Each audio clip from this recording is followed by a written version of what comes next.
Ministries has developed these one-day women's conferences called Discover Your Beauty. Ellel Ministries a început aceste conferințe de o zi numite Descoperă-ți frumusețea. And we're trying to help you find out and become the women that God created you to be. Și încercăm să vă ajutăm să aflați și să fiți femeia pe care Dumnezeu v-a creat ca să fiți. And so we want to take a look at exactly as what is beauty. Așa că vrem să ne uităm exact la ce înseamnă frumusețea, ce este frumusețea. When God created Adam and Eve, când Dumnezeu i-a creat pe Adam și pe Eva, He created Eve to be that complement, that beautiful person to come alongside Adam. Dumnezeu a creat-o pe Eva să fie acea persoană frumoasă, complementară lângă Adam. And she was created, as Adam was created to reflect God's strength. Și la fel cum Adam a fost creat ca să reflecteze puterea lui Dumnezeu, Eve was created to reflect another side of God. Eva a fost creată ca să reflecte o altă parte a lui Dumnezeu. And that was to reflect God's beauty. Iar asta a fost ca să reflecte frumusețea lui Dumnezeu. Did you ever wonder as a woman why it is you're so interested in pretty things? V-ați întrebat vreodată ca și femeie de ce sunteți așa de interesate de lucrurile frumoase? Maybe the men in your life say, "Oh, that's silly or unnecessary." Poate că bărbatul din viața voastră vă spune, "Oh, acest lucru nu este bun, nu este necesar." But as women, we love to create beauty. Dar ca și femei, noi iubim ca să creăm lucruri frumoase. And there's something about doing something beautiful, like putting those beautiful hair clips in your hair. Și este ceva foarte frumos în a crea lucruri frumoase ca acele agrafe care le-ați purtat în păr. That somehow in your spirit you register, gee, I just feel so pretty. Și cumva în Duhul vostru spuneți, "Oh, mă simt așa de frumoasă." And so when we create beauty, when we apply beauty in our life, Nu este frumos când creăm frumusețea și o aplicăm în viețile noastre? it touches the core of who we were created to be. Și atinge pur și simplu esența persoanei care am fost create să fim. We were created in the image of God, Noi am fost create după chipul lui Dumnezeu, male and female. bărbat și femeie. And in that creation, God says, I want to express my beauty through female. Și Dumnezeu în creație a spus, vreau să îmi reflect frumusețea prin femeie. And that's why when we create beauty or we apply beauty to our life, Și de aceea când creăm frumusețea și o aplicăm în viețile noastre, there's something that happens inside. We get a little lifting up. se întâmplă ceva în noi care pur și simplu ne ridică. Because we're actually responding to what God created us to be. Că de fapt tot ce facem este că răspundem la ce ne-a creat Dumnezeu să fim. A reflection of His beauty. O reflexie a frumuseții Lui. When you look around, we were just last week in the mountains. Chiar săptămâna trecută am fost undeva în munți prin Transilvania, în România. And it was beautiful up there. Și a fost foarte frumos acolo. We were doing a marriage week. Noi am avut o săptămână pentru cei căsătoriți, pentru cupluri. And there was beautiful trees and beautiful flowers. Și acolo erau copaci foarte frumoși și niște flori foarte frumoase în jurul nostru. And we were at this retreat center called River Sound. Și am fost la acest centru care se numește River Sound. And it was beside a beautiful river where you could hear the water going. Și era lângă un râu foarte frumos și puteai să-l auzi cum curge. As women, when we woke up in the morning, we just breathed in that beauty. Și cumva în fiecare dimineață când noi femeile ne trezeam, pur și simplu respiram în noi toată acea frumusețe. And I think I sort of heard the wives saying before the husbands, "Oh, it's so beautiful here." Și cred că soțiile au spus tot timpul înaintea soților, "Oh, este așa de frumos aici." And then the husbands entered into that beauty. Și pe urmă și soții au intrat în acel loc frumos. But we are created to respond to and then create beauty. Dar noi am fost create ca să răspundem la frumusețe și pe urmă să creăm la rândul nostru lucruri frumoase. So what is beauty? Aceasta este frumusețea. Well, let me give you a definition. Haideți să vă dau o definiție. Beauty, this is from the dictionary. Deci este dintr-un dicționar, Beauty is a characteristic of a person este caracteristica unei persoane that provides a perceptual experience of pleasure. care aduce o experiență de plăcere Or meaning or satisfaction. sau de satisfacere sau de sens. Beauty is a subjective experience. Frumusețea este o experiență subiectivă. And it often involves the interpretation of something being in balance. Și de multe ori este ca o interpretare a ceva ce este în echilibru. That is, that there's a harmony that's inherent in beauty. Este o armonie care o putem găsi în frumusețe. And this leads to feelings of attraction or emotional well-being. Și asta conduce la sentimente și la emoții care provoacă atracție. So beauty is actually in the eye of the beholder. Deci frumusețea este de fapt în ochii celui care privește. And different cultures define beauty differently. Iar diferite culturi definesc frumusețea într-un mod diferit. Maybe in some cultures blonde hair is beautiful. Poate că în anumite culturi părul blond este frumos. In some cultures brown eyes are more beautiful. Sau în anumite culturi ochii căprui sunt mai frumoși. And so it's a subjective perception. Deci este o percepție subiectivă. And beauty, it goes on to say, can be either external or internal. Iar frumusețea de asemenea poate să fie de exterior sau frumusețe în interior. And in fact, true beauty is a combination of internal and external beauty. Și de fapt frumusețea adevărată este o combinație între frumusețea exterioară și frumusețea interioară. And so this can include personality, intelligence, grace, charm, elegance. Și asta include personalitate, farmec, har. When we think about beauty, Deci când ne gândim la frumusețe, we need to go back to the creator of beauty, trebuie să ne întoarcem înapoi la creatorul frumuseții. and that's God himself. Iar creatorul este însuși Dumnezeu. And God is a Trinity, Father, Son, and Holy Spirit. Iar Dumnezeu este o trinitate, Tată, Fiu și Duh Sfânt. And that three-in-one Godhead dwell in unity. Și acest Dumnezeu care este format din trei persoane conlucrează în unitate. They dwell in harmony. Și locuiesc în noi în armonie. And they are beautiful. Și sunt frumoși. They're the creator of beauty. It comes from them. Sunt creatorii frumuseții From și our God. frumusețea vine de la ei, de la Dumnezeul nostru. And isn't it exciting to know that you've been created in His image Și nu este extraordinar să știm că noi am fost creați după chipul Său, to reflect that beauty? ca să reflectăm acea frumusețe And that God sees you as good. și că Dumnezeu te vede ca fiind bun. He was happy when He created you female El a fost bucuros când v-a creat pe voi femeile and put in your heart the desire to have and create beautiful things. și a pus în inima voastră această dorință de a crea lucruri frumoase. Look at the person next to you. Uitați-vă la persoana de lângă voi, Look into their eyes uitați-vă în ochii ei and say, "You are good." și spuneți, ești bună. Now, what did that do to your human? What did that do inside of you? Ce s-a întâmplat acum când ați auzit aceste cuvinte în inima voastră? Kind of had a little positive lift, didn't you? Parcă v-a ridicat puțin în sus, nu? That's because you were agreeing with God, your creator. Asta pentru că sunteți de acord cu Dumnezeu care este creatorul vostru. And therefore your spirit is saying yes to God's truth in you. De aceea Duhul vostru spune da la faptul că El v-a creat.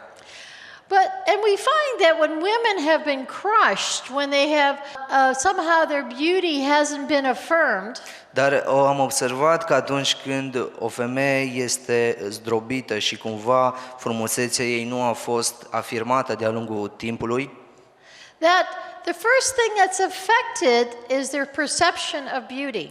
Am observat că primul lucru care este afectat este percepția ei asupra frumuseții sale. When that area is crushed, all of a sudden that creativity of beauty is crushed. Când acel domeniu este zdrobit, imediat și creativitatea ei este zdrobită și domeniul unde se vede frumoasă este zdrobit. And so it's important to know that number one, when God created you as women, He said you were good. Și este foarte important să știm în primul rând că Dumnezeu atunci când v-a creat a spus că v-a creat bine. And number two, Și numărul 2, that you begin believing God's truth.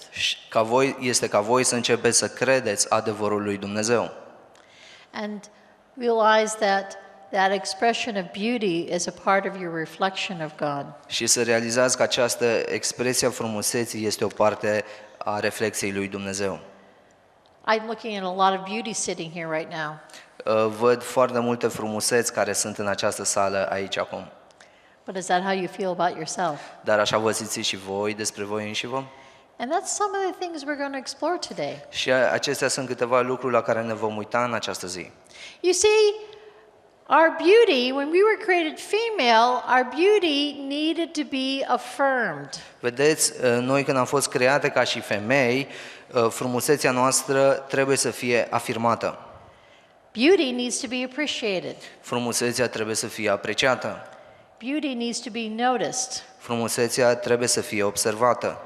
And when we were born female, Deci când ne-am născut ca femei, the person that God designated to be our main affirmation of our femaleness was our fathers. persoana pe care Dumnezeu a pregătit-o ca să fie principala persoană care să ne afirme frumusețea a fost Tatăl nostru. And that's why we call this particular seminar Daddy's Girl. De aceea noi numim acest seminar Fata Tatălui. Why don't you take a look at our family? Aici este familia noastră. Otto and I have one son. Otto și cu mine avem un fiu, His name is Brett. numele lui este Brad. He's married to a beautiful woman named Jennifer. El este căsătorit cu o femeie foarte frumoasă pe care o cheamă Jennifer. And they have two beautiful children, Jacob and Rachel. Iar ei au doi copii minunați, Iacob și Rahela. And Jacob and Rachel were getting to get to know better since we've moved back to the States. Iar Iacob și Rahela au început să ne cunoască pe noi mai bine de când am ajuns să ne mutăm în America. Jacob is 7 and Rachel is 5. Iacob are 7 ani, iar Rachel are 5. And we're already beginning to teach Jacob to affirm his little sister's beauty. Și noi deja am început să îl învățăm pe Iacob cum să afirme frumusețea surorii sale mai mici. Now, how do we do that? Și cum facem asta? Well, see, women get their sense of beauty from their mothers, Femeile își primesc acest simțământ al frumuseții din partea mamelor lor. in other words, they learn how to express their beauty by looking at their mothers. Învață cum să-și exprime frumusețea uitându-se la mamele lor. That's why little girls, they watch their mommies maybe comb their hair or put on makeup, they want to do the same thing. De aceea, fetițele când își văd mamele cum își aranjează părul și își pun machiaj pe față, vor și ele imediat să facă același lucru. But what they're looking for is that appreciation from Daddy. Dar de fapt, după ce se uită ele și ce caută ele, este aprecierea tatălui. Because beauty needs to be seen, it needs to be appreciated. Pentru că frumusețea trebuie să fie apreciată și trebuie să fie văzută. And so the men in our family are teaching Jacob how to affirm a female's beauty. Așa că bărbații din familia noastră îl învață pe Iacob cum să afirme frumusețea unei femei. In our family we have Grandpa. Deci în familia noastră îl avem pe bunicul. And Grandpa is always telling Rachel how beautiful she is. Iar bunicul întotdeauna îi spune lui Rachel cât este ea de frumoasă. When she dresses up in her pretty outfits, he says, Rachel, you look so beautiful. Când Rachel își pune hainele ei cele mai frumoase pe ea, bunicul îi spune, ești foarte frumoasă. But beyond that, We also say to Rachel when she's done something kind to another person, Dincolo de asta, noi îi spunem lui Rachel când ea face un lucru frumos unei alte persoane, we say, Rachel, that was a beautiful thing you just did. noi spunem lui Rachel, Rachel, acel lucru pe care tu l-ai făcut a fost foarte frumos. And so we're trying to affirm her expressions of inner and outer beauty. Așa că încercăm să-i afirmăm toate aceste expresii ale frumuseței sale, interioare, dar și exterioare. But when Rachel runs down the stairs looking for affirmation, Dar când Rachel a coborât scările să meargă la bucătărie și a căutat afirmare, it's daddy she's looking for. ea de fapt se uită după tata. He's the number one person that she wants to hear those words from. El este persoana numărul 1 de la care ea așteaptă să audă aceste cuvinte. Rachel, you look amazing, he says. Rachel, arăți extraordinar, îi spune. Rachel, you have a beautiful answer to you had a beautiful response to what just happened. Rachel, ai avut un răspuns extraordinar la situația care tocmai s-a întâmplat. And so daddy's often whispering those encouragements and affirmations into his little girl's ear. Așa că tatăl deseori îi șoptește în urechea lui Rachel toate aceste cuvinte frumoase și de afirmare.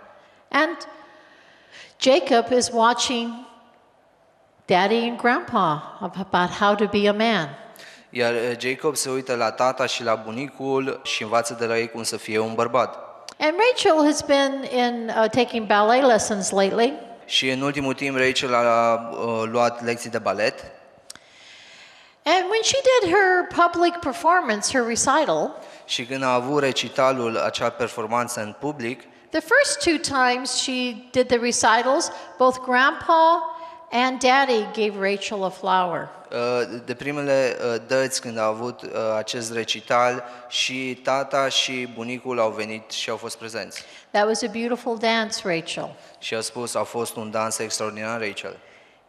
You looked beautiful. Arăți minunat. Here's a flower to reflect that beauty. Uite aici o floare ca să reflecte acea frumusețe. And so this last recital that just happened a month ago, Deci de data aceasta chiar a avut ultimul recital care tocmai s-a întâmplat cu o lună în urmă. when time came to go buy the flowers, Când a venit timpul ca să mergem să cumpărăm florile pentru Rachel, Jacob says, Jacob a spus, I want to give Rachel a flower. și eu vreau să-i dau lui Rachel o floare. We said, you do? Și zice, da? He said, yes. Și el spune, da, vreau. So he went with daddy and grandpa for the first time and picked out a flower to give to his sister as well. Așa că el a mers împreună cu bunicul și cu tatăl lui ca să meargă să aleagă o floare să-i o dorească lui Rachel. As we're training up our grandson to be able to affirm his wife and eventually his daughter. Și astfel noi îl pregătim și pe Jacob cum să reușească să-și afirme viitoarea soție și, de ce nu, viitoarea fată. But inside the heart of every little girl, there's an identity. Dar în adâncul inimii sale de fată este identitatea ei. It doesn't take much to bring it out. Și nu durează mult ca să o iasă la suprafață. She knows she's a princess. Ea știe că este o prințesă. She knows that her father is a king. Și ea știe că tatăl ei este rege. Because that's in her human spirit at the time of conception. Pentru că acest lucru se află în duhul ei încă din momentul concepției. And so, even when Rachel was 2, Și chiar atunci când Rachel a avut 2 ani, she would do her dress up. ea se îmbrăca singură. And she would dress up in her princess outfits. Și se îmbrăca în hăinuțele ei de prințesă. Now, if you could look at that picture closely, Deci dacă vă uitați cu atenție la această poză, you would find that Rachel just doesn't have one princess outfit on. veți vedea că Rachel nu are doar o pereche de haine de prințesă. She has 3 on at the same time. Chiar are 3 și le-a pus 3 perechi de haine pe ea deodată. And she has 3 crowns to match Și are de on. fapt 3 coroane. And she came down the stairs when she was 2, Și ea a coborât scările atunci când a avut 2 ani and she just walked down like, do you see my beauty? Și se plimba prin casă și ca și cum spunea, îmi vedeți frumusețea? And as you peeled off the outer layer, you saw another princess layer. Și în timp ce i-am dat jos o pereche de haine, am văzut o altă pereche sub ea de haine de prințesă. And so Rachel, at a very early age, was expressing that she knew who she was. Și Rachel, încă de la o vârstă fragedă, exprima persoana care era. And now Rachel is 5. Iar acum Rachel are 5 ani. And this was just taken about a month ago. Iar această poză a fost făcută în urmă cu o lună. She loves to wear those little flowers in her hair. Și îi place foarte mult să poarte acele flori. She loves to dress up in her pretty dresses. Și îi place foarte mult să se îmbrace în rochițe drăguțe. She always wants to have a soft animal to cuddle and nurture. Și îi place să aibă tot timpul o jucărie la pieptul ei. Because she's growing in her identity as a beautiful daughter of God. Pentru că ea crește în identitatea ei ca fiind o frumoasă fată a lui Dumnezeu. Here's another little girl who's growing in her identity. Uitați aici încă o altă fetiță care crește în identitatea ei. This is Emily. Ea este Emily. And if you can see the expressions on her face, she just knows she's cute. Și dacă ați putea să vedeți expresiile feței sale, veți observa că ea pur și simplu știe că este drăguță. Emily's 3 and a half. Emily are 3 ani și jumătate. And she's the daughter of a couple that work on the Ellel Russian language team. Iar ea este fata unui cuplu care lucrează în echipa Ellel Ministries care se ocupă de Rusia. And we were just over there a few weeks ago doing a marriage seminar for them. Și tocmai am fost acolo în urmă cu câteva săptămâni și am făcut acest curs pentru persoane căsătorite Down in the Crimea.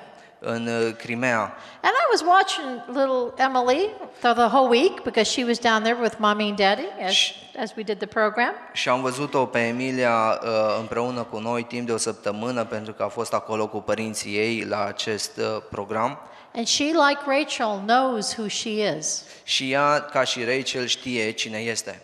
There's no question in her mind, she's beautiful. Și nu are absolut nici cea mai mică îndoială în mintea ei că este frumoasă. And there's no question in her heart, in her life, there's no question in her mind that she has the heart of her father. Și nu este nicio întrebare în mintea ei că ea are parte de inima unui tată. And I remember her father Oleg saying something to me. Și mi-aduc aminte cum tatăl ei îmi spunea tot timpul ceva. As I told her as I said, you know, you're doing such a nice job with Emily. Pentru că i-am spus, tu te descurci atât de fain în rolul tău de tată cu Emilia. He says, I am so glad that I had all the teaching and the healing and restoration before I had Emily. Și el mi-a spus, sunt așa de bucuros că am avut parte de toată această învățătură și de toată vindecarea și restaurarea încă dinainte ca să o am pe Emilia. Because this is the fruit of God's transformation in me as a man. Pentru că ea este roada transformării pe care Dumnezeu a făcut-o în viața mea ca și bărbat. Because you see, not all fathers understand their responsibility. Pentru că, vedeți, nu toți tații noștri au înțeles ce responsabilitate au. And not all daughters have the blessing of having godly fathers and grandfathers. Și nu toate fetele au avut această șansă de a avea niște tați dumnezeiești sau chiar bunici.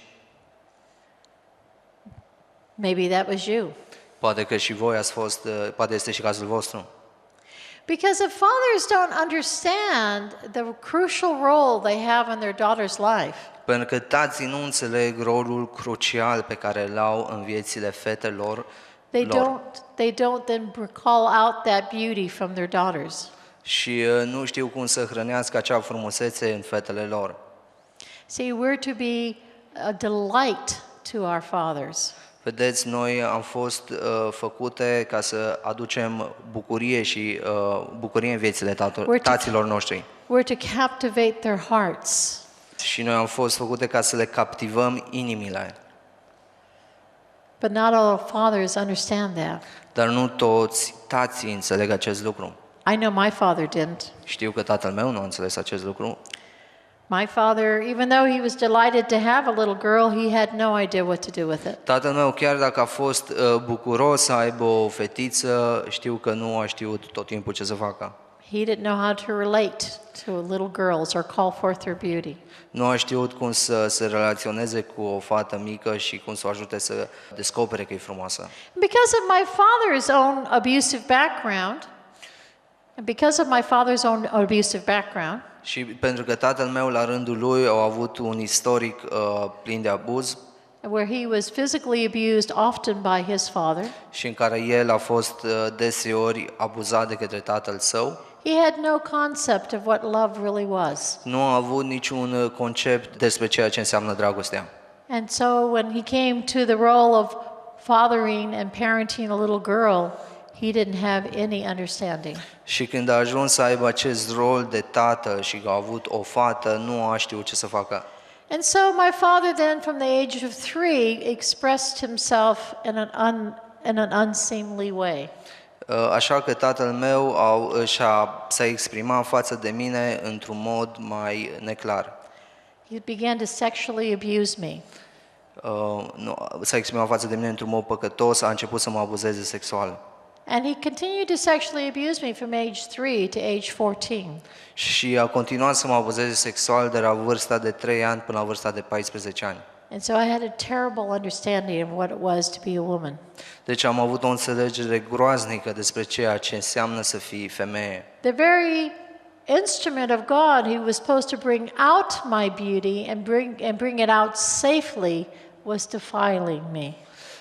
Instrumentul pe care Dumnezeu l-a lăsat ca să mă ajute să-mi descoper frumusețea și care să mă îngrijească, de fapt, a ajuns să mă pângărească. But there's something built in our spirit that still cries out and says, Daddy, Daddy, I want your approval, I want your affirmation. Dar este ceva în Duhul nostru omenesc care strigă în continuu, Tată, Tată, vreau afirmarea ta, vreau aprobarea ta. As your spirit cries out for what God has actually wanted you to get. În timp ce Duhul tău strigă după ceea ce Dumnezeu dorește ca tu să primești de fapt. And so I struggled until I was 17 to get that affirmation from my father. Așa că m-am luptat până la vârsta de 17 ani ca să primesc această afirmare din partea tatălui meu. I did that by overachieving. Și prin faptul că am luptat ca să primesc. By trying to be the best at everything. Și am încercat să fiu cea mai bună în orice lucru. Because maybe my father would notice me. Că m-am gândit că poate atunci tatăl meu mă va observa. Maybe he'd notice me in the right way. Și poate mă va observa într-un mod bun. And when I graduated from high school, iar când am terminat școala, I took all my awards and I took them to my father's feet. Mi-am luat toate notele și m-am dus cu ele la tatăl meu. And I said, Daddy, look at what I've done. Look what I have accomplished. Și i-am spus, tată, uite ce am făcut, uite tot ce am îndeplinit. And he looked at all my awards. Și el s-a uitat la toate acestea. And then he just looked at me and said, Și pe urmă s-a uitat la mine și mi-a zis, It doesn't matter, dear. i-a spus, nu contează, draga mea, You're just a girl. ești doar o fată. And that crushed my human spirit even more. Iar aceste cuvinte mi-au zdrobit Duhul omenesc mai mult. And so I went from that point then trying to prove that I mattered. Și am ajuns să încerc să demonstrez că de fapt eu contez. And it wasn't though until maybe 10-12 years later that I found Jesus Christ. Și nu a fost decât mai târziu, după 10 sau 12 ani, când l-am întâlnit pe Domnul Isus. During that time when I was trying to do it on my own, I didn't like being a girl. Și în tot acea perioadă în care am încercat să mă descurc de una singură, mie nu mi-a plăcut să fiu fată. I didn't want to dress feminine. Nu am vrut să mă îmbrac într-un mod feminin. I didn't want to wear jewelry or wear makeup. Nu am vrut să mă machiez și să port bijuterii. I wanted to dress like a boy. Am vrut tot timpul să mă îmbrac ca un bărbat. Because to me, being female was an ugly thing. Pentru că pentru mine, ca să fiu femeie, a fost un lucru urât. It meant victim to me. Pentru mine, acest lucru însemna să fiu o victimă. And that was the position I was in when God found me. Și aceasta a fost poziția în care Dumnezeu m-a găsit. And not long after I became saved, I was at a seminar. Și nu mult după ce am fost mântuită, m-am dus la un seminar. And God, as I walked into the seminar, God spoke to me and said, I'm going to heal you today. Și Dumnezeu mi-a vorbit în timp ce mergeam la acel seminar, eu te voi vindeca. And as the ministry time came, Și când a venit timpul de slujire, God said to me, Dumnezeu mi-a vorbit, stand up and receive your healing. mi-a spus, ridică-te și mergi să primești vindecarea ta. Wasn't even sure what I needed healing of. Nici nu eram sigură pentru ce aveam nevoie de vindecare. But I stood up. Dar m-am ridicat, And the Holy Spirit came down upon me. iar Duhul Sfânt a venit și s-a coborât peste mine. And I was immediately caught up in this vision. Și am avut această viziune, vedenie. And in this vision I saw a little dirty, kind of almost looked like a rat running down the street. Am văzut această creatură mică și urâtă care arăta aproape ca un șoarece și care mergea pe stradă. And as this little creature got closer to me, I saw it was a person. Și în timp ce această mică creatură se apropia de mine, am observat că de fapt este o persoană. And then this hand came out of the sky and reached up and grabbed a hold of this little person. Iar pe urmă o mână mare din cer s-a coborât jos și a luat acea creatură mică. And pulled me up into the heavenlies. Pulled this little person up into the heavenlies. Și a ridicat această mică persoană, a ridicat-o până în cer. And it became this beautiful princess floating up in the air. Și această creatură mică a devenit dintr-o dată o prințesă superbă. My breath was taken away by the beauty of this woman floating in the air. Și am rămas pentru un timp parcă fără respirație de frumusețea acestei femei. And God said to me at that moment, Și Dumnezeu mi-a spus atunci, Sharon, what did I name you before I put you in your mother's womb? Sharon, ce nume ți-am dat înainte ca să te pun în pântecele mamei tale? And there's this whole story about how when my mother was pregnant for my brother, my dad picked my name out. 3 years before I was born, when my mother was pregnant for my brother, Ok, cu 3 ani înainte ca să mă nasc eu, mama mea a rămas însărcinată, my dad picked out a girl's name. iar tatăl meu a ales un nume pentru o fată And my brother then was born. și pe urmă fratele meu a fost născut. But my father had already tattooed on his arm my name Dar tatăl meu deja și-a tatuat pe mână numele meu, 3 years before I was conceived. cu 3 ani înainte ca eu să fiu concepută. 3 years later, Iar my 3 ani mother mai was târziu, pregnant again, când mama a fost din nou însărcinată, and I was born. eu m-am născut. There was no question about my name. Și nu se mai punea nicio problemă pentru ce nume să-mi dea, It was already on my dad's arm. pentru că el deja era pe mâna tatălui meu. And he said, Sharon, what did I name you before I put you in your mother's womb? Și m-a întrebat, Sharon, ce nume ți-am dat eu înainte ca să te pun în pântecele mamei tale? I said, you named me Sharon. Și i-am spus, păi mi-ai dat numele de Sharon. He says, what does that mean? Și ce înseamnă asta? I said, it means princess. Și mi-a spus, înseamnă prințesă. And he said, that little dirty creature down there, that's who you think you are. Și vezi, acea creatură mică pe care tu ai văzut-o, acea persoană ești tu, de fapt cine crezi tu că ești. You think you have to take care of yourself. You feel unclean. Tu crezi că trebuie să ai grijă de tine însuți, te simți murdară. He said, but this woman in the heavens, Dar această femeie care tu ai văzut-o în cer, this is who you really are. aceasta este persoana care ești tu cu adevărat. You've always been a princess. Și tu întotdeauna ai fost o prințesă. From the time of your conception, Din momentul concepției tale, you've always been a princess. tu întotdeauna ai fost o prințesă. This is who you really are. Aceasta este persoana care ești tu cu adevărat. He said, now walk according to that calling. Acum începe să trăiești conform acestei realități. I was absolutely shocked. Am fost pur și simplu șocată, uimită. Because I had no idea how to act like a princess. Pentru că eu nu aveam nicio idee cum să mă comport ca o prințesă How to dress like a princess. sau cum să mă îmbrac ca How o to prințesă. behave, what do princesses do? Cum să mă comport ca o prințesă. Știți voi, tot ceea ce face o prințesă. See, you are a princess because of who your father is. Vedeți, voi sunteți prințese din cauza tatălui vostru. And you are to represent your father to the world. Și voi trebuie să-l reprezentați pe tatăl vostru lumii. I didn't have any idea what that meant. Iar eu nu am avut nicio idee ce înseamnă acest lucru. But I was willing to learn. Dar eram gata ca să învăț. But I'm not the only princess God has. Dar eu nu sunt singura prințesă pe care o are Dumnezeu. You all have that birthright. Și voi toate aveți același drept din naștere. It's been put into your human spirit when God created you female. A fost pus în Duhul vostru uman atunci când Dumnezeu v-a creat femei. And just like little Emily Și la fel ca și micuța Emily and little Rachel, și ca micuța Rachel, it's waiting to come out. așteaptă ca să iasă la suprafață.